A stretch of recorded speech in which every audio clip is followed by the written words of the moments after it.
Estás escuchando Castellón Confidencial.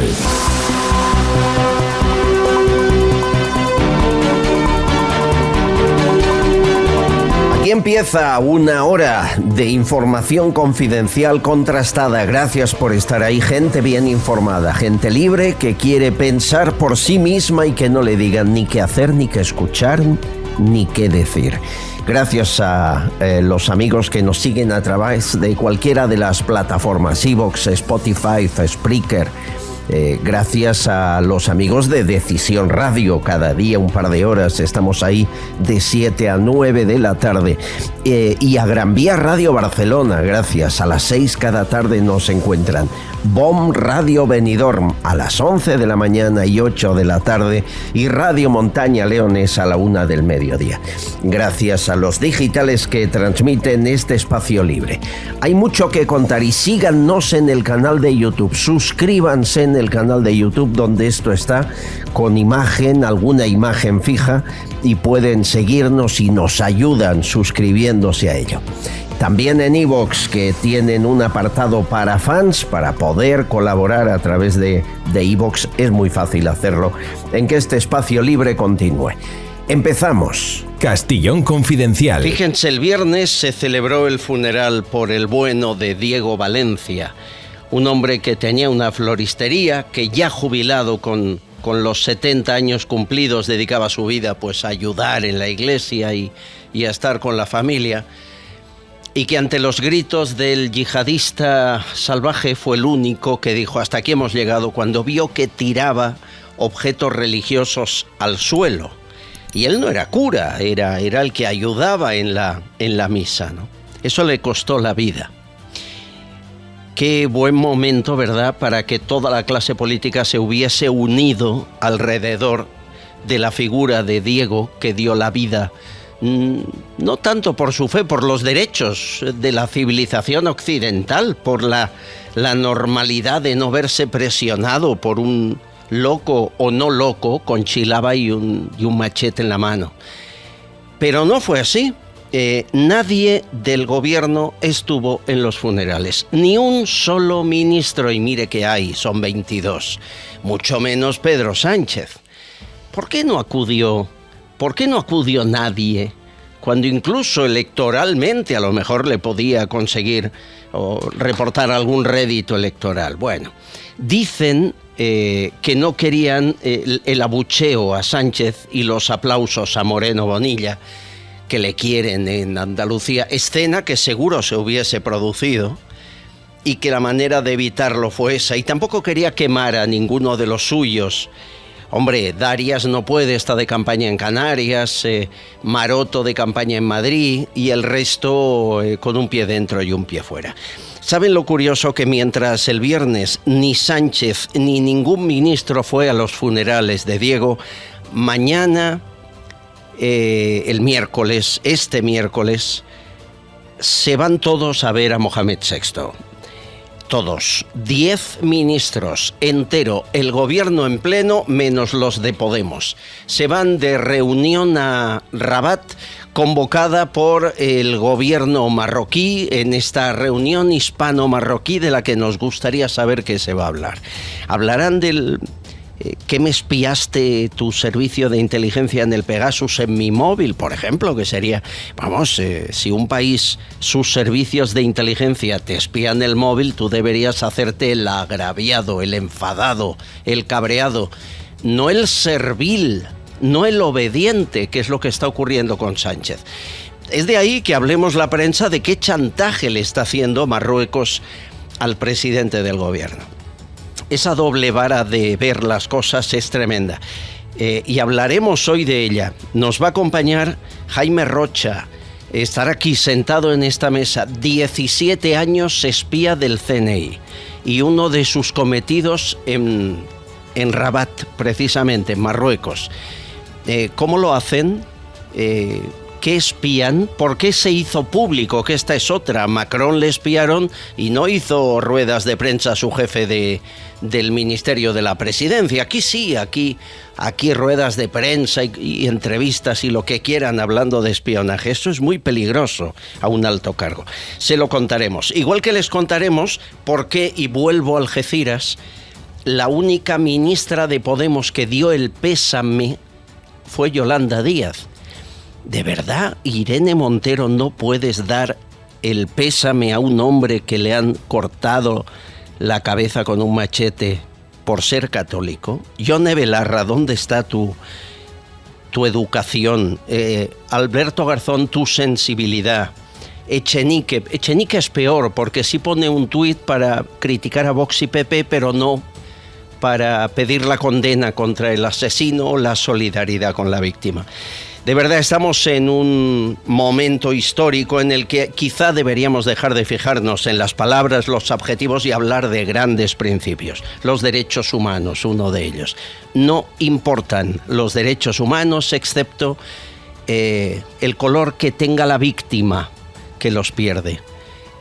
Depende del color, sus derechos son más o menos. Es tremendo, pero es así. En Radioteléfono Taxi te informamos del precio máximo de tu trayecto y sabrás lo que vas a pagar. Llámanos al 91-547-8200 o descarga Pide Taxi. Más información en rttm.es. Ha habido una violación en Canarias, en un albergue, por parte de personas indocumentadas. Es un caso gravísimo y no se ha publicado prácticamente en ningún medio. Serafín Giraldo, inspector de policía, portavoz de H50. Hola. Hola, Albert. Todavía no hemos superado el grave atentado terrorista de carácter yihadista que sufrimos en Algeciras. Y esta semana seguimos con el juicio por una salvaje violación a una joven de apenas 22 años en Gran Canaria por 3 inmigrantes ilegales. Y lo más curioso del caso es que la violaron en un albergue de acogida, en un albergue que precisamente estaba dispuesto para acogerles. Los hechos ocurrieron el 10 de enero del 2021 y ahora mismo, reitero, se están juzgando. En la calle Málaga de Las Palmas de Gran Canaria, allí se produjo la aberrante violación. La víctima, esta joven canaria, fue cogida por el cuello, arrastrada hacia el lugar de los hechos y allí fue por un hombre de color golpeada, violada, vejada, humillada, de alguna manera salvajemente forzada. Sufrió todo tipo de agresiones y penetraciones. Pidió auxilio y solo recibía golpes. El agresor llegó a quitarle el móvil. Y curiosamente, 2 individuos de nacionalidad marroquí, también inmigrantes ilegales, que también vivían en ese albergue, se recreaban sin hacer nada. Los autores de los hechos tienen entre 20 y 25 años. Habían llegado en patera y cometieron la agresión sexual, la salvaje agresión sexual, en un albergue donde habían sido acogidos. Hemos creado el Jardín del Mar, lugar perfecto para escaparte de la rutina. Experiencia con aroma a mar. Cocina vanguardista, innovamos plato a plato. Obligatorio probar las hamburiñas con mayonesa de pimentón o los chipirones encebollados y el espectacular cachopo de atún, único. Y para los más clásicos, un bocata de calamares con pan negro y mayonesa cítrica. Estamos en la Avenida de los Andes 48 de Madrid. Reserva en el 91 81 45 772 91 81 45 772. El Jardín del Mar, un oasis en pleno Madrid, los 365 días del año. Mario Garcés, diputado en el Congreso, portavoz adjunto del Partido Popular. Bienvenido, ¿cómo estás, Mario? Muy buenas tardes, un placer estar contigo. ¿Estuviste en los premios Feroz? ¿Tú que haces cine? No estuve, confieso. ¿No estuviste? No me invitaron, por cierto, habían invitado a Almodóvar y a mí no, yo estoy preocupado. Te perdiste el discurso de Almodóvar. Ese discurso feroz de Almodóvar, feroz. libertario, coherente, Los problemas de los españoles nos afectan a todos, independientemente de que algunos tengamos la posibilidad de acudir a la sanidad privada. Así que, por los sanitarios, a los que aplaudíamos a las 8 de la tarde durante la pandemia, a ellos va dedicado este aplauso de apoyo a sus reivindicaciones, de empatía y comprensión de la situación espantosa que están viviendo. ¿Cómo se levantó la mesa? Uno de los pilares de nuestra sociedad. ¿Cuántos aplausos a Almodóvar? ¿Es coherente?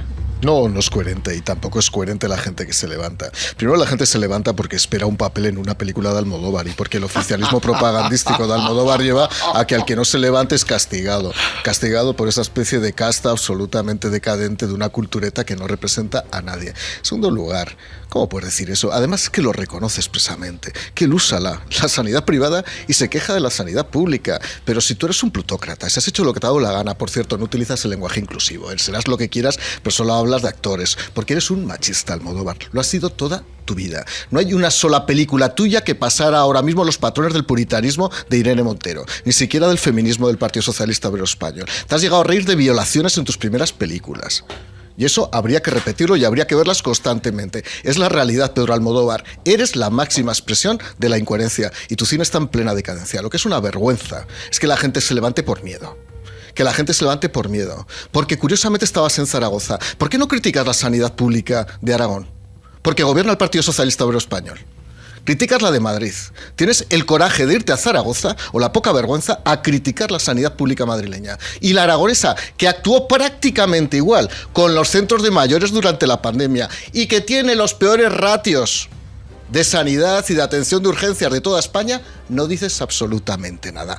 Eres un desvergonzado, Almodóvar, y que lo sepa todo el mundo. La opinión de Mario Garcés, que saben que además de diputado en el Congreso es actor, es escritor y por lo tanto perteneces al mundo del cine. Ya con esto me he quedado sin película de Almodóvar, bueno, pues que me da igual, no sé yo si estarías en la lista. Los premios Feroz, más allá del discurso de Almodóvar, señores, se ha marcado por algo que no debería volver a ocurrir. Y es que se planteen dos denuncias. Bueno, de hecho hay una denuncia y otra que está por ver. La persona que presuntamente cometió el acoso y los tocamientos es la misma en ambos casos. En uno a una mujer, Jedet, que antes fue hombre pero que es una mujer, bellísima además, y el otro a un hombre que además conocéis, que era colaborador de Buenafuente, un humorista habitual. Fíjense que en el caso de Jedet, la agresión es por tocamientos. Dice que, y además parece que hay testigos, que la acosó, la persiguió, le tocó un pecho, la molestó, y que el equipo de seguridad de la sala donde estaban en Zaragoza, Espacio Ebro, intervino de inmediato. Se entraba ahí con pulsera, era una fiesta privada, no tenía acceso todo el mundo. La segunda agresión, parece que no hay denuncia o no está tan claro que la haya porque no fue detenido por la segunda sino por la primera. Es a ese actor que les digo, humorista de televisión, agresión sexual de tocamientos, intentó besarle varias veces. Todo ocurrió entre las 4 y las 6 de la madrugada. Elsa Martínez, ¿cómo estás? Elsa, ¿qué tal? Hola, ¿qué tal? Encantado de saludarte. ¿Tú estuviste ahí en Los Feroz? Sí, yo estuve en Los Feroz, no en la fiesta, y eso sí que querría aclararlo. Sí que estuve en Los Feroz porque lo cubro para un medio que es nuestro, que es una televisión muy conocida, LGTBIQ en España, sí, que también está tele abierta, no es una tele segmentaria ni sectaria, es una tele abierta, y también para el cierre digital de un buen amigo tuyo que es Juan Luis Galiacho. Y bueno, estuve precisamente en esa alfombra, y para más medios, porque colaboro con más medios de cine especializados y blogs.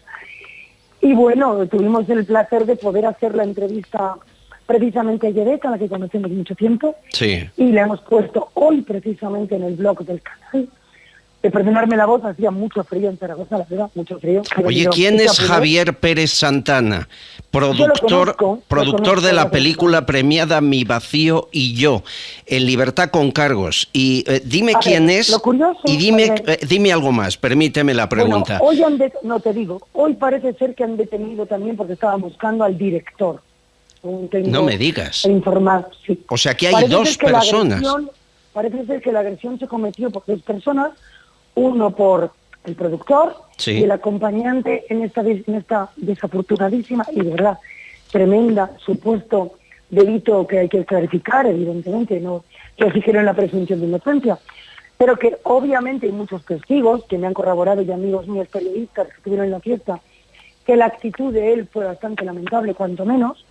Pero a ver, Javier Pérez Santana no es homosexual. No tiene absolutamente nada que ver si Javier Pérez Santana es homosexual. Yo creo que hay un tema que no se está contemplando en este aspecto. El hecho de que haya una agresión, Sí. o de que haya una intimidación o un acoso sexual, puede producirse perfectamente de una persona homosexual Es evidente. hacia una persona heterosexual. Es evidente. La cuestión no radica tanto, y te lo digo, Albert, porque no soy precisamente una radical de nada. Precisamente yo no, y menos por mi formación política. Lo y mi sé, carrera lo personal. sé, lo sé. Pero sí soy una mujer que ha sufrido en sus propias carnes acoso, Ya. y sí he tenido, por desgracia, que engrosar las listas de mujeres maltratadas de este país durante una época de mi vida. ¿Sabéis qué ocurre, Y por Elsa? desgracia, Nos da la soy impresión, consciente de lo que supone. nos da la impresión que esto ha sucedido muchas veces y jamás se había denunciado. Es lo que te quería comentar. Yo he sido presidenta de la academia, presidenta de la Springfield Commission.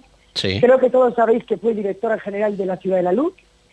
He estado haciendo produciendo del orden de 20 y tantas películas. Sí, sí, sí. He asistido a miles de fiestas. Aparte tengo una empresa que es de comunicación y producción audiovisual. Tengo una tele, soy accionista de esta tele y llevo toda mi vida en este mundo. Del cine y en el mundo del espectáculo y de la moda. Tú me conoces, Albert, precisamente Sí, sí, también sí. por el tema. Permíteme que Lo escuchemos tengo que decir a que- una de las víctimas. Se llama... Perdóname, que es habitual. Permíteme un Es momento, habitual que por la favor, gente Elisa. vaya- Se llama Bob Pop, es humorista, es actor. Él también dice fue acosado en esa fiesta, lo cuenta así. Sí, yo estuve en la fiesta. Estuve en la fiesta como hasta las 3:30 de la mañana o algo así, que yo tengo una edad. Y cuéntame qué piensas. Y además estuve sobrio. Pues, mira, es que, mira, te voy a contar una cosa, aquí entre tú y yo no, pero que me gusta contártela a ti. Yo ayer por la tarde, cuando vi lo que había pasado en la prensa, y de repente vi la foto del señor acusado, y de hecho está en libertad, Sí. pero con cargos, Sí. ese señor a mí me acosó en la fiesta. ¿También? Sí, pero ¿sabes qué pasa? Bueno, me acosó, quiero decir, yo estaba ahí charlando con gente y él vino como 3 veces a intentar comerme la boca sin mi permiso mientras yo le esquivaba como podía. Pero ¿sabes qué pasa? Yo es que en ningún momento pensé que eso se podía denunciar. Fíjense, está diciendo esta víctima lo mismo que Elsa Martínez dice. Nos tememos que personas que beben 2 copas de más y cometen este tipo de tropelías, hasta ahora pasaba desapercibido y ahora alguien ha dicho hasta aquí hemos llegado. Bendito sea ese día, ¿no? Elsa, porque ya era hora. Claro, es que lo que no es normal es que tú tengas que consentir, me da igual el sexo. Claro, y sea hombre, quien sea, mujer, como si es el y sea rey, quien no importa. sea. Nadie tiene por qué aguantar que otra persona proceda a invadir tu vida Claro. y tenga una actitud que tú no permites. Porque es que todos hemos tenido alguna vez que aguantar estas actitudes Sí, sí. y muchas veces, como dice Bob, nos hemos quedado paralizados y con una sensación de asco y angustia porque no sabíamos qué hacer. Oye, y en otros casos ha ocurrido una bronca, ya ha habido hasta peleas. Sí, sí, seguro. El tal Pérez Santana, tú dices conocerle. ¿Era así? ¿Alguna vez lo viste en actitud así? ¿Similar? A ver, yo he coincidido con él no se acordará, porque claro está, el mundo del cine es muy amplio, he coincidido con él en algunas fiestas conocidas. Fiestas de personas muy maravillosas del cine español y de varias, digamos que de varios premios y de Goyas y demás. Sí. Sinceramente, el problema no es, creo, tanto este señor, que sí que es cierto que en alguna ocasión pues no va del todo correcto. Yo no quiero acusarle de que sea o no, porque la justicia tiene que probarlo. Yo no lo vi con mis ojos, por tanto, no lo puedo aseverar. Pero sí que es cierto que este tipo de actitudes, en algunos como él, a veces, cuando se va un poquito más allá de copas y lo que fuera, o fuese, de lo que se debiera ir, Está claro. Son cuanto menos curiosas. Bueno, no justifica, no justifica el haber tomado 2 copas, cometer esos abusos, pero que llevaba 2 copas de más lo dicen todos los testigos. Seguro. Lo dejamos aquí, Elsa. Un abrazo, dime, para acabar. Quiero decirte, y termino, al revés, yo creo que consumir tanto alcohol como cualquier otra cosa, lejos de ser un eximente, debe ser un agravante. Efectivamente. Porque lo que sale es su verdadero yo. Estoy de acuerdo. Elsa Martínez, académica europea de cine, expresidenta de la Comisión de Cine Español. Un beso, muchas gracias por tu ayuda. Gracias a ti. Bueno, esa es la información, señores. Ahora que digan los tribunales, ¿cuántas veces alguien, hombre o mujer, ha soportado a borrachos tocones en fiestas y se ha ido a casa antes de tiempo sin decir nada? Oye, chapó para esta Jedet, que no tengo el gusto de conocer, y ha dicho, pues presento denuncia. Y Los Feroz, el mundo del cine no es ajeno a una realidad que existe en la sociedad, desgraciadamente. Totalmente. Vamos a ver, hay una cultura de la no denuncia. Entonces, poco a poco, en muchos escenarios... Bueno, cultura porque parece que no sirve de nada. ¿no? O porque esa intención teníamos. O porque la gente no se quiere complicar, también. O porque se ha normalizado el tema, también. O porque no te compliques tu existencia, que luego puede haber hasta represalias. O sea que esto pasaba incluso con las agresiones violentas a mujeres y todavía sigue existiendo, y de hecho aparece de repente una mujer asesinada y dice, bueno, pues no estaba en la lista de las personas que habían denunciado, pero yo supongo que antes de llegar al asesinato esa mujer había recibido agresiones. Si lo decimos en términos de crímenes, pues imagínate en términos de acoso, tocamientos y, en fin, no hay una cultura de decir, estos son los límites, esta es mi indemnidad. Esto se llama indemnidad. Hay una zona del cuerpo humano donde la gente no tiene por qué invadirlo. Y a partir de ahí, ese derecho de indemnidad pues se convierte en un derecho de protección de la persona. ¿Sabes en quién pensé este fin de semana cuando me enteré de lo de Los Feroz? En Plácido Domingo. Estaría bien que igualáramos a todos, no siempre a los de un lado.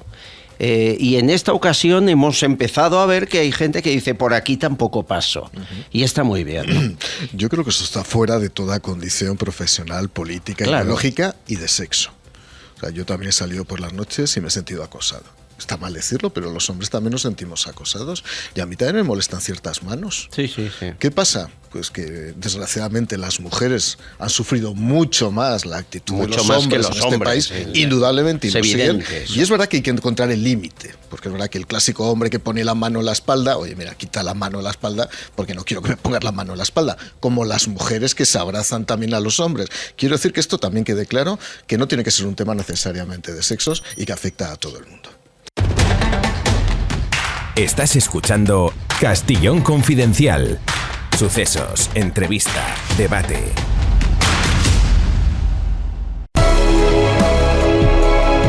Vichy Catalán, agua buena, el agua que merece su organismo, que aporta las sales minerales que perdemos haciendo ejercicio con la vida diaria. Vichy Catalán antes se vendía en farmacias hace años porque tiene muchas ventajas demostradas científicamente. Rebaja los niveles de colesterol malo, combate la osteoporosis, reduce la acidez de estómago. Vea todos los informes médicos en la página web vichycatalan.es. Es agua con gas, pero con gas nacido de forma natural en el fondo del planeta. Vichy Catalán, posiblemente la mejor agua del mundo.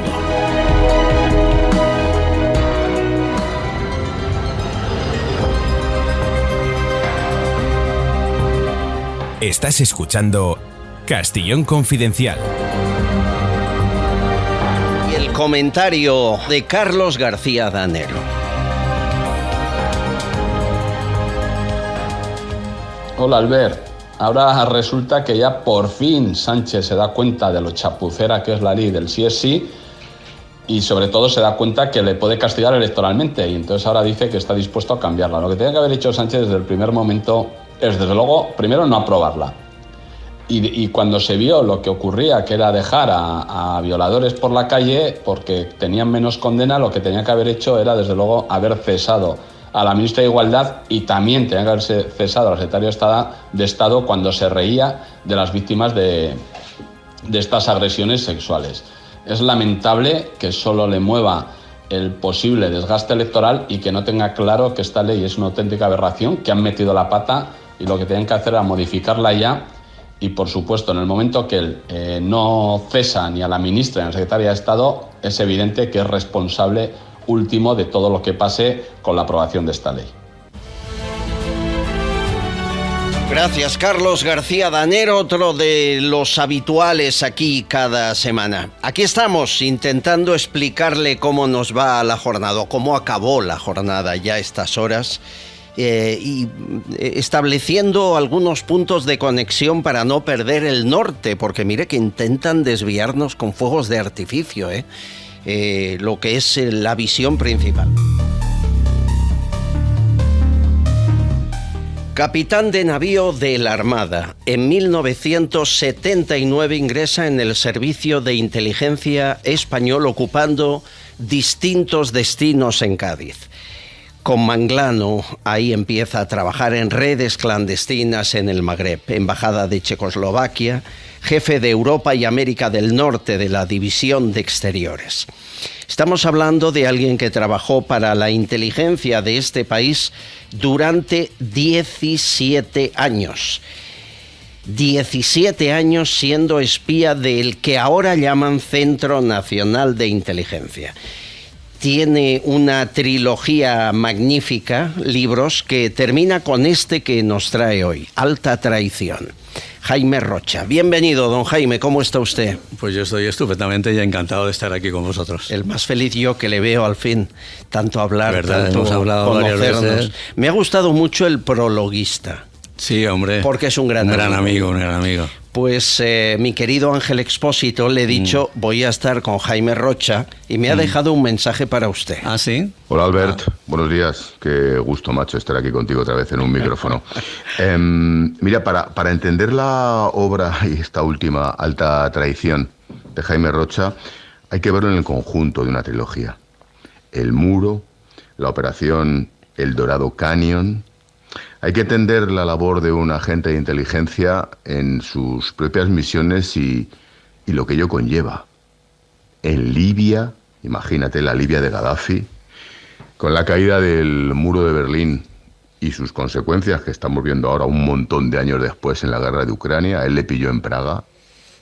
Y ahora esta Alta Traición que cierra un poco la trilogía y que es algo así como una historia de la transición española desde el punto de vista de los servicios de inteligencia. Esto en cuanto a los libros, en cuanto a la inteligencia con mayúsculas, pero el autor tiene otra pata, permíteme la licencia, muy, muy interesante. Y es que la gente buena se le ve por muchas cosas. Mira, pregúntale a Jaime Rocha qué es Madre Coraje, por ejemplo, para que veáis la dimensión del personaje, más allá del espía, más allá del militar, de la armada.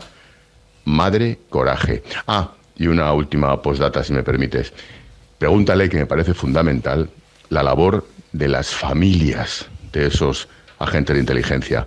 Ponte en el lugar de la esposa de Jaime, ponte en el lugar, no sé si tenía hijos ya por entonces, pero imagínate, de la mujer de un espía que sabe que está en Libia, que sabe que está en la caída del muro, que sabe que está colaborando en acabar con ETA.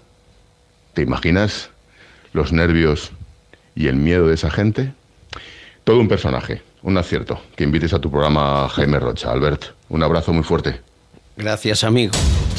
Bueno, ¿qué es Madre Coraje? Me lo ha preguntado Ángel y me has de responder. Tengo que contar cómo conocí yo a Ángel. Claro. Nosotros tenemos una hija en Singapur. Mi yerno trabajó mucho tiempo en el periódico El Mundo, hace infografía, y se marchó al periódico de allí de Singapur hace 6 años y fuimos a visitar a nuestra hija a Singapur, y en el viaje de vuelta hicimos escala en París y justamente coincidimos con Ángel, que venía de no sé qué sitio, pero también hacía el vuelo París-Madrid. Entonces él estaba haciendo el check-in delante mía y le toqué así en la espalda y le dije, nosotros nos conocemos. Y me volví a mi sitio. Y fue despegar, quitarnos los cinturones y venir Ángel flechado donde estábamos Carmen y yo. Y dice, ¿de qué nos conocemos? Y digo, no nos conocemos, pero nos vamos a conocer. Porque yo sé que tú eres una persona muy sensible y somos voluntarios de una ONG que llevamos 30 y tantos años en el Perú, 6 años en Mozambique, se llama Madre Coraje, estamos ayudando a muchísima gente y yo quiero que tú me ayudes a promocionar Madre Coraje. Y vino a Jerez, donde está la central, hizo un reportaje precioso y con unas consecuencias magníficas, o sea que esa fue la primera vez que... Es así de bueno, Ángel. Sí. Y además Ángel fue el primero que leyó mi primera novela, que yo pensaba hacer una autoedición, y él me animó a publicarla y dice, Jaime, esto es muy bueno, esto lo tienes que publicar. Él fue el primero, o sea que yo con la relación con Ángel es desde hace años y magnífica, como un amigo entrañable. Ha hablado de Carmen, que está aquí, tu esposa, y tus hijos. Entiendo que Carmen sabía que te dedicabas. Bueno, sabía la profesión, lo que no sabía es lo que yo hacía, ¿no? El motivo de la primera novela precisamente era para ellos, para que supieran, cuando yo hacía una maleta y me marchaba y nadie sabía dónde iba, ni qué iba a hacer, claro, ni cuándo iba a volver y si iba a volver. Ahora dice que ella decía, ¿dónde hay follón en el mundo? Dice, allí está esto, pero ¿no? Ella sabía que tú eras militar. Bueno, ella... ¿Sabía claro, que tú eras espía? Ella sabía que... Sí, eso sí. Cuando yo me proponen entrar en el servicio en el año 79, que me dicen que no se lo diga a nadie, la única persona con la que hablo es con ella. Con absoluto... Sabiendo que ella tendrá... Y que ella me aconsejara. Entonces, la seriedad. Ella, como siempre ha hecho, lo ha dejado a mi criterio y me ha apoyado siempre y me ha dicho, lo que tú decidas, bien está. Sí. Es Jaime Rocha. Hemos buscado en la calle preguntas que le harían ustedes a alguien que se haya dedicado al espionaje sabiendo lo que el cine, la televisión, la literatura ha dado de sí con esta cuestión. Una de ellas era esta. Los hijos de un espía que ponen en el cole cuando preguntan ¿a qué se dedica tu papá? Pues ponían Marino. Marino, claro. Pero hay otras. Sí, esa era una de las principales que queríamos saber, ¿no? Aquello de que te dicen, pero bueno. Y luego también nos han preguntado ¿cuánto cobra un espía aproximadamente? Pues os voy a contar. Cuando a mí me proponen entrar, me citan en un hotel de Cádiz que se llama el Parador Atlántico, y cuando me dicen que... Hago 3 preguntas. La primera es que si piensan que... Primero, que qué se hacía ahí dentro, y me dicen que ya me enteraré cuando entre. O sea, no me dan ninguna pista. Oye. La segunda era que si pensaban que yo servía para aquello, eran compañeros míos de la Armada, que me conocían muy bien, y me dijeron que sí, que yo daba el perfil que se necesitaba para el agente de campo, que era lo que estaban buscando. Y la tercera fue si se cobraba más. Y me dijeron, se cobra lo mismo. Se cobra lo mismo. ¿De verdad usted, esa sensación de estoy dispuesto a todo por conseguir esa información, hubiese estado dispuesto a todo, a no tener límites? Lo he estado. ¿Lo ha estado? Lo he estado. Y en varias ocasiones. Ese todo es muy amplio. Es muy amplio, amplísimo. Hasta llegas al final. Hasta quitar la vida a alguien. O hasta perderla. Hasta perderla. ¿Ha tenido que hacerlo? ¿Ha tenido que quitarle la vida a alguien? No, he puesto en peligro la vida, como he puesto la mía en peligro. Y he puesto la vida en peligro de otras personas, evidentemente. Y yo lo cuento porque yo soy católico y tengo una conciencia católica, y tenía un sacerdote muy amigo, que ya falleció, con el que, no es que me tomaba cervezas y le decía, a ver, voy a poner en peligro la vida de una persona que la voy a mandar, por ejemplo, como un caso que cuento de un palestino que mandamos a Israel, y que sabíamos positivamente que cuando llegara a Israel pues lo iba a coger el Mossad inmediatamente, como si ocurrió, ¿no?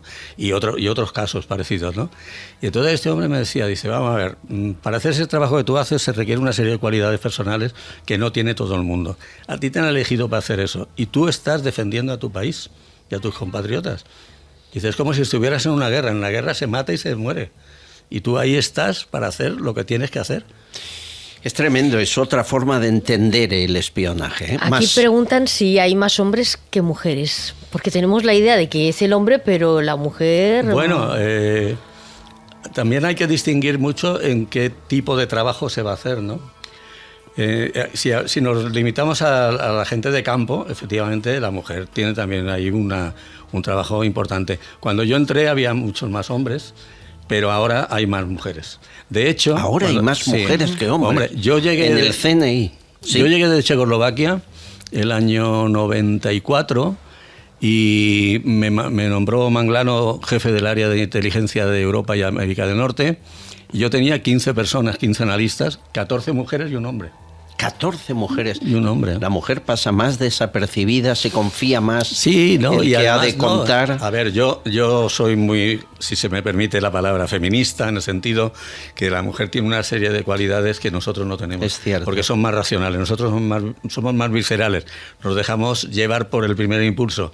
Ellas razonan más, lo piensan más, y para ese tipo de trabajo se requiere ese tipo de personas que razonan y que piensan las cosas antes de hacerlas, ¿no? Y luego la última, ¿qué momento de su vida profesional ha sido el peor? El decir, de aquí no salgo... bueno, en fin. a ver, ha habido varios, pero uno puede ser el de la salida de Trípoli, que en el aeropuerto ya haciendo el check-in, pues había una persona que me conocía, que tuve que cambiar el vuelo de Roma por uno de Frankfurt, porque si le pillaron, esa persona me hubiera descubierto, pues me hubiera quedado allí.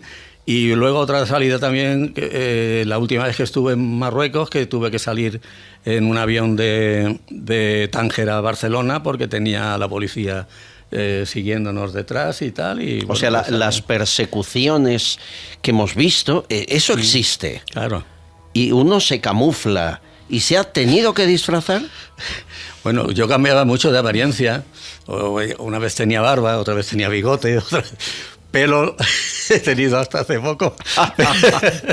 Hombre, en Alta Traición, en esta maravilla de libro, editorial Doble Identidad, habla, por ejemplo, de una persecución de un espía de la KGB por las calles de Cádiz. Sí. Yo no me imagino un espía de la KGB por Cádiz. Sí. ¿Qué me dice? Sí, tenía una actividad además muy interesante porque, a ver, el objetivo nuestro no era era con quién se relacionaba.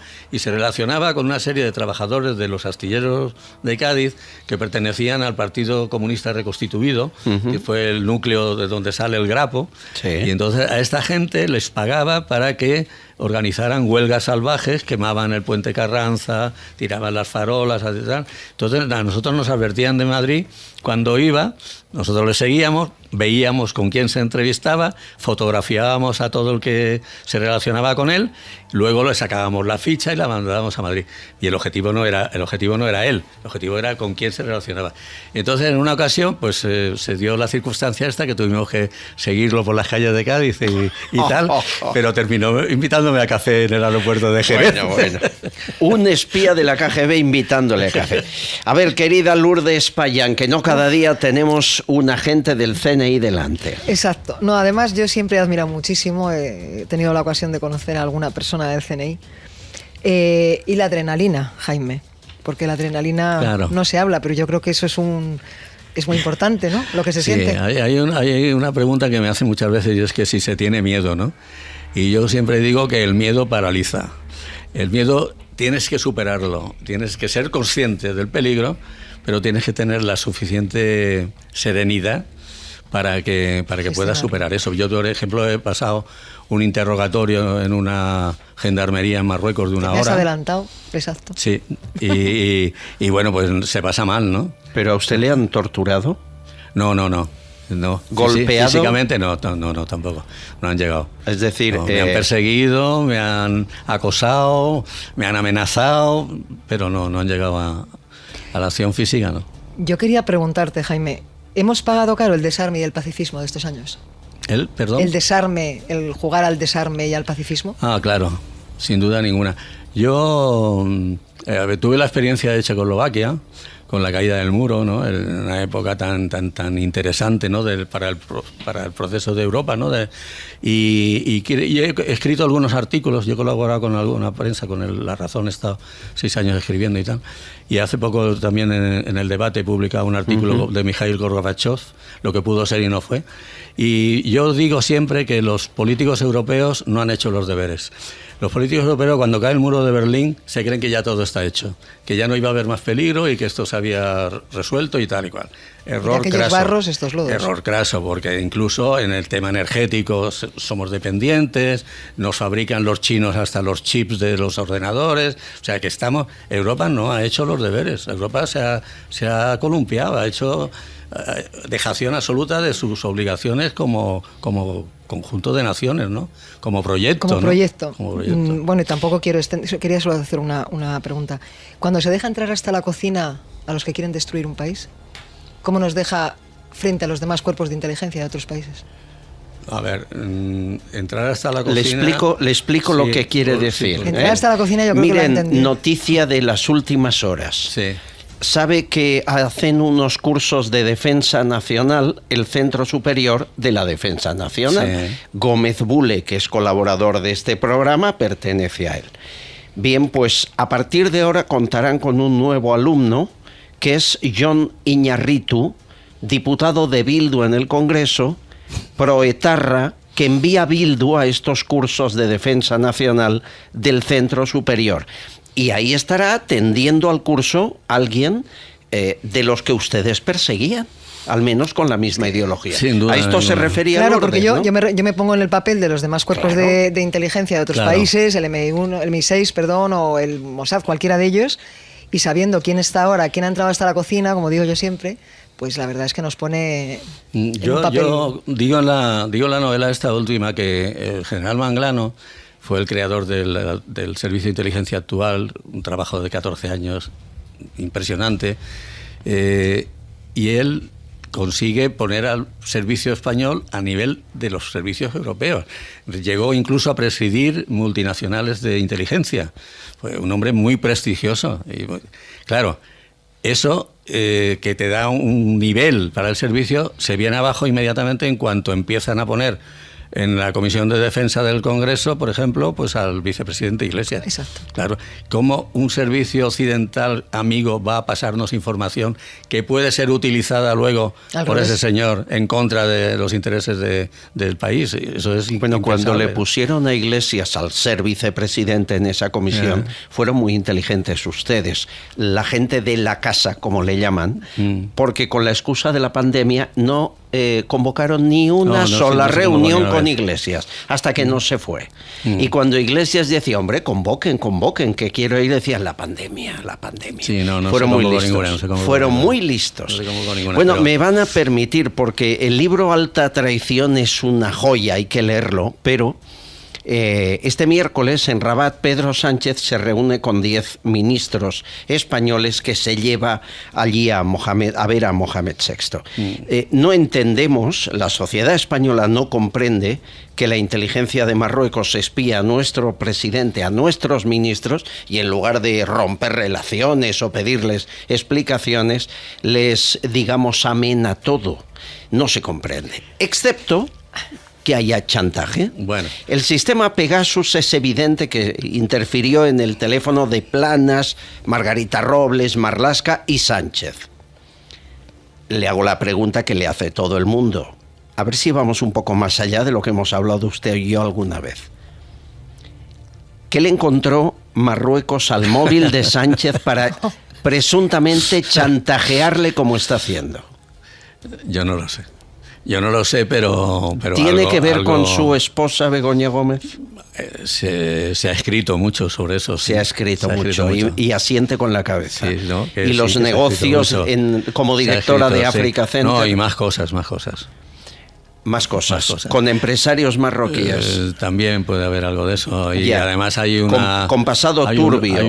Hay un lobby español de políticos ya no en activo. Que Zapatero entre ellos Zapatero, alguna ministra o algunas ministras que están muy relacionados con Marruecos. Tienen una magnífica relación con el rey y con el gobierno marroquí y tal. Pero sobre el tema de que nos espíen los marroquíes, es que es obligación de ellos hacerlo, y la nuestra espiarlos a ellos. Pues nosotros nos hemos espiado.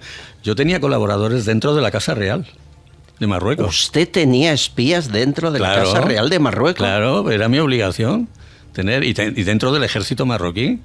Claro. Es que un espía tiene que espiar, si no, ¿a qué se van a dedicar? Claro, si no, pues, claro, ¿y cómo me iba a enterar yo de qué estaba tramando el rey si no tenía a alguien? Hablamos del el padre de Mohamed VI. Sí, claro. Hassan Claro, II. pero claro, nuestra obligación, la red más importante que teníamos nosotros entonces era precisamente la de Marruecos. El objetivo número 1 informativo era Marruecos. Es evidente que algo ocurre, ¿no? O sea, el gran error de Sánchez fue contarlo, ¿no? Claro, contarlo... no lo dice nadie, es que pasa, es que no es espía. Pero si es que es natural, es que los servicios de inteligencia están para eso. Entonces, lo mismo que los marroquíes nos espían a nosotros a ellos, pues también, es más, voy a decir, servicios occidentales, amigos, si se puede llamar amigos, la relación entre servicios de inteligencia, tienen también sus espías en nuestro propio país. El MI6 tiene sus espías aquí. Fantástico. Claro. Sí, es evidente. Es normal. Si es que es así. Lo que no es evidente es que alguien convoque una rueda de prensa, diga que han espiado al presidente y lo divulgue. Porque quedamos como tontos, ¿no? Eso es para decir, ven a espiarme. Claro, porque después soy se cargan a Paz Esteban como directora del CNI cuando de ella no era la culpa. No, para nada. Fue la cabeza de Turco. Dígalo. No, hablemos claro. ¿De quién fue la culpa que alguien metiera el Pegasus en el móvil del presidente? Bueno, de presidencia del gobierno, sin duda ninguna. Es decir, Félix Bolaños, que sigue en su cargo. Es el responsable, pero el primer responsable, como he dicho siempre, es el propio presidente. Todos somos responsables de la información que está en nuestros móviles, cada uno de nosotros. Y en segundo lugar, quien tiene la obligación de velar es presidencia del gobierno, con el asesoramiento del Centro Criptológico Nacional, que depende del CNI, pero... Me consta que el Centro Criptológico pedía los móviles al presidente cada cierto tiempo y no se lo daban, porque lo piden, lo limpian y se lo devuelven. Y eso no ocurrió, ¿no? El libro se llama Alta Traición. Es una joya. Fíjense, en las últimas horas, después de lo ocurrido en Algeciras, aquí hemos detenido a un yihadista en Gerona, gracias al FBI. Esto se ha contado muy poco, ha ocurrido hace unas horas. Gracias al FBI advierte a Policía Nacional y Guardia Civil que hay una persona en Gerona, marroquí de origen pero con nacionalidad española, que estaba visionando ejecuciones a cuchillo todo el día en Internet y que empezó a buscar armas en la deep web, ¿no? La web oscura, ¿no? El objetivo de este hombre era ametrallar la ciudad de Benidorm, el paseo marítimo, la playa, lo que pudiese, en hora punta. Y resulta que me entero yo, gracias a esta detención, que hay un WhatsApp y un grupo de WhatsApp que se llama La Voz del Al-Ándalus, y que es lo que el FBI investiga, y entiendo que el CNI también. Les cuento, La Voz del Al-Ándalus está en Telegram, y ahí se reúnen diferentes personas tremendamente violentas con un único objetivo, el yihadismo. Y ahí a veces dicen barbaridades que son perseguidas por las autoridades. Por ejemplo, se decía en el WhatsApp donde detuvieron a este hombre: políticos marroquíes pasan sus vacaciones en el sur de España invitados por los traficantes de droga. Y responde él: prefiero verlos llorar lágrimas de sangre y luego hacerles beberlas mientras sufren en esta vida antes de que tengan escapatoria en la otra. El profeta dijo sobre el mensaje de Alá: quien de nosotros mata irá al paraíso. Esto estaba escribiendo en este foro de Telegram. En otro momento apunta: adelantarnos al enemigo y no ir detrás de su rastro, algo así. Inshallah, les deseamos lo peor a ellos y sus familias. Los maldecimos y buscamos lo peor a ellos en esta vida y en la otra, hermano. no me extraña que le detengan. Este estaba a 2 pasos de cometerlo. En lo que llevamos de año, 5 yihadistas detenidos, incluido el de Algeciras. ¿Qué pasa? Que más, Pienso que más. ¿Más? Sí, lo que pasa es que no trasciende, pero el número es importante. No han cesado de actuar, no han cesado de radicalizarse. Hay una colonia marroquí, en este caso, y este es marroquí y el de Algeciras también, que está muy condicionada. Son gente que están absolutamente controlados por el rey de Marruecos. Le deben lealtad al rey de Marruecos. Aunque se nacionalicen españoles, ellos siguen a través de los imanes y de los servicios de inteligencia marroquíes en España, están absolutamente controlados. Y si no siguen las reglas que les marcan, o vuelven a Marruecos o las consecuencias las paga la familia.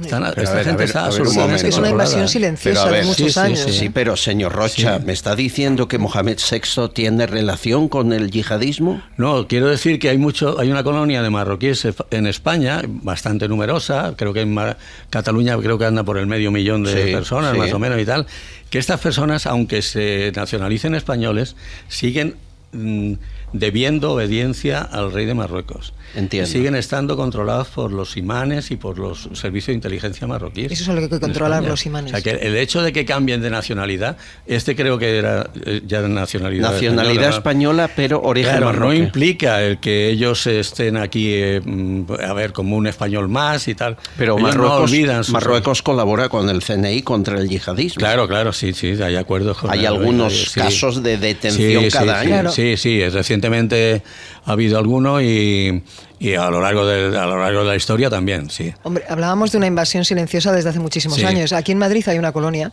y yo creo que precisamente a los que hay que controlar, y están controlando mucho los servicios de inteligencia, es a los imanes.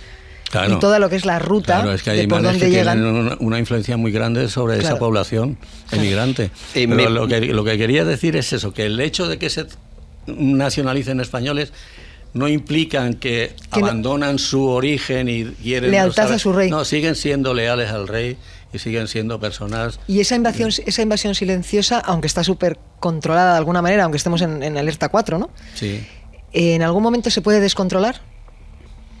Bueno, yo creo que el Servicio de Inteligencia Español y las Fuerzas de Seguridad del Estado están haciendo un trabajo magnífico. Y ya digo, no trasciende a la prensa, pero las detenciones y las extradiciones son frecuentes. Me hacen preguntas que yo le traslado a usted porque el libro es apasionante, Alta Traición, pero no siempre podemos tener aquí a un espía del CNI. Sabe que los que están en activo no hablan como debe ser. Claro. Me consta que alguno ha estado en esta mesa hablando de Tertuliano, pero no le puedo tirar de la lengua porque además haría un mal favor, ¿no? 3 preguntas que me están haciendo. Una, ¿lo del 11M fueron los yihadistas o tiene dudas? Lo del 11M. Hubo mucha gente en el 11M.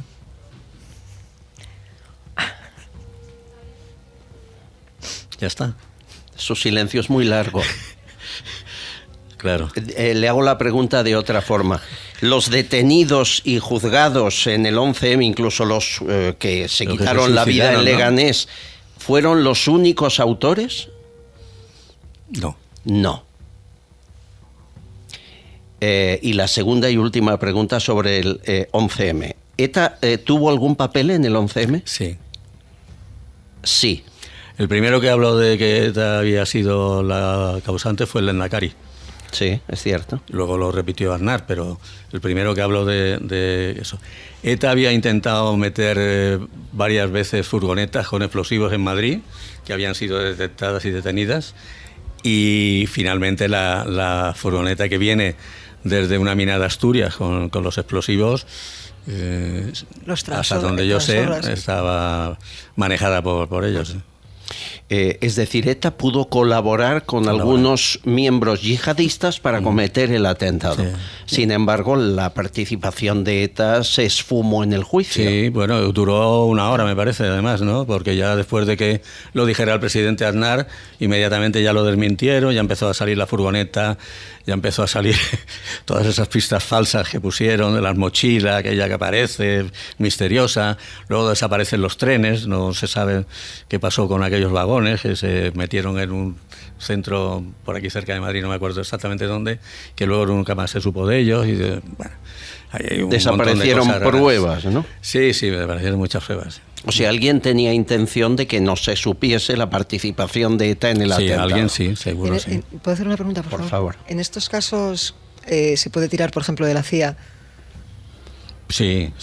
La CIA sabe más del 11M que España. Bueno, no sé si sabe más o menos, pero sí que colaboran, claro, naturalmente que sí. Gracias. Lo que nos acaba de decir es un buen titular, ¿eh? ETA colaboró con grupos yihadistas en el atentado del 11M y alguien hizo desaparecer pruebas para desviar la atención. Hasta ahí puedo leer. Hasta ahí podemos hablar. Una más. ¿Usted ha salvado vidas? ¿Cuánta gente le debe la vida a usted? Bueno, pues supongo que muchas, porque una de las acciones que tuvimos precisamente en el tema de ETA fue interceptar un cargamento de armas y explosivos que venía de Checoslovaquia en un contenedor al puerto de Málaga, y cuando yo estaba en Praga, era explosivo Semtex, que se produce en Pardubice, que es un pueblo precioso, por cierto, de Bohemia, y yo recibí un chivatazo y nos pusimos en marcha y conseguimos interceptar aquel cargamento. Supongo que hubiera causado muchas muertes. Maravilla. Y la tercera que me hacen oyentes a través de redes sociales, la participación de el procés del independentismo, la interferencia rusa, del espionaje ruso. Es una realidad eso. Sí. Bueno, se ha detectado la presencia de agentes del KGB.